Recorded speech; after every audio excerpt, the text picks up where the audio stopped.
Hello viewers, నేనైతే ఇప్పుడు మరో సరికొత్త రెసిపీతో మీ ముందుకు వచ్చేసాను.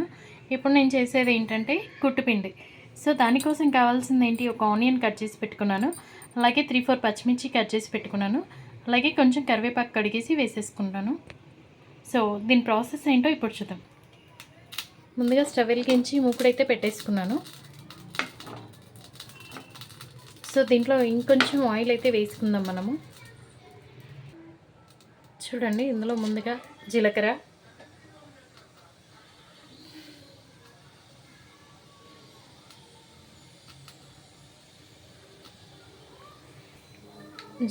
ఆవాలు వేసేసుకున్నాను. అలాగే కొంచెం శనగపప్పును అయితే యాడ్ చేస్తున్నాను.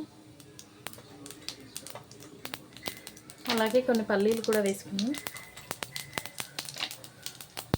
అవి కొంచెం చిటపటలాడాలి. అంటే ఈ పల్లీలు అవి వేసుకున్నాం కదా, అవి కొంచెం ఫ్రై అవ్వాలి. సో ఇలా ఫ్రై అయ్యేలాగా చూసుకున్నాం. చూడండి, అవి అయితే ఫ్రై అయిపోయాయి.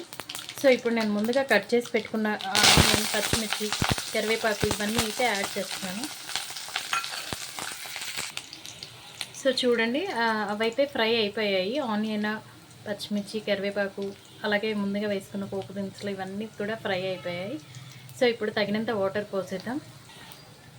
వాటర్ ఎలా అంటే, ఇప్పుడు మనం ఒక గ్లాస్ పిండిని తీసుకున్నట్లయితే ఒక గ్లాస్ వాటర్ అనేది యాడ్ చేసుకోవాలి. సో ఈ గ్లాస్తో నేను ఒక గ్లాస్ పిండి అయితే తీసుకుందాం అనుకుంటున్నాను. సో ఒక గ్లాస్ వాటర్ అయితే యాడ్ చేసేసా. చూడండి, ఈ వాటర్లోనే మనం తగినంత సాల్ట్ అయితే వేసేసుకుందాం. ఇప్పుడు ఈ నీళ్ళు మసలేదాకా వెయిట్ చేద్దాం. చూడండి, వాటర్ అయితే మసిలిపోతున్నాయి. సో ఇప్పుడు నేను చెప్పాను కదా, ఈ గ్లాస్తో ఒక గ్లాస్ వాటర్ పోసుకున్నాము కదా, సో అలాగే ఒక గ్లాస్ బియ్యపిండి అయితే వేసుకుంటున్నాను. అది అలా ఉడుకుతూ ఉంటుందన్నమాట. సో ఇప్పుడు మనం కొంచెం కలిపేసుకోవాలి. చూసారు కదా, ఇలా కలిపేసుకోవాలి.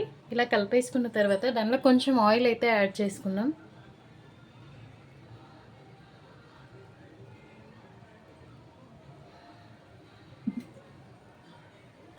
ఇలా ఆయిల్ యూజ్ చేశాక మళ్ళీ ఒకసారి కలుపుకోవాలి.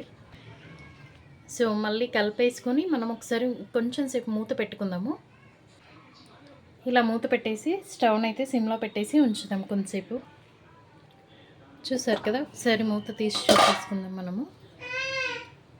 ఇలా ఒకసారి కలిపేసుకోవాలి. సో అది కొంచెం వేడెక్కిందా చూసుకోవాలి. మధ్య మధ్యలో కలుపుకుంటూ ఉంటూ మూత పెట్టేసుకోవాలి. ఒక 10 to 15 మినిట్స్ అయితే సరిపోతుందండి. ఇక చూసారు కదా, నేనైతే ఇప్పుడు స్టవ్ ఆఫ్ చేసేసి దింపేసుకున్నాను.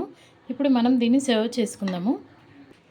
చూసారు కదా, ఫైనల్గా ఈ రెసిపీ అయితే ఇలా అవుతుంది. సో మధ్య మధ్యలో మనం పల్లీలు, పప్పులు అవి వేసాం కదా, సో ఈ పప్పులు, పల్లీలు మధ్యలో తగులుతూ క్రంచీగా ఉంటుంది. దీనికోసం అయితే మనం పిండిని కొంచెం బరకగానే పట్టించాలండి, మరీ మెత్తగా పట్టించకూడదు. ఎందుకంటే మనం ఒకటికి ఒకటి వాటర్ యూజ్ చేస్తున్నాం కాబట్టి.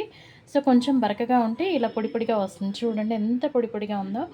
సో ఇలాంటి రెసిపీస్ని అయితే తినడానికి పిల్లలు చాలా ఇష్టపడతారు కదా.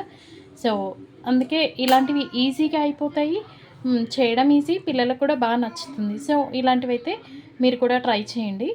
ఈ రెసిపీ మీకు నచ్చినట్లయితే మీరు కూడా ట్రై చేసి ఎలా ఉందో కామెంట్ చేసి చెప్పండి. మన ఛానల్ని ఇప్పటివరకు ఎవరైనా సబ్స్క్రైబ్ చేయని వాళ్ళు ఉంటే లైక్ చేయండి, కామెంట్ చేయండి, షేర్ చేయండి, సబ్స్క్రైబ్ చేయండి. పక్కనున్న బెల్ ఐకాన్ని కొట్టడం మర్చిపోకండి. Thank you.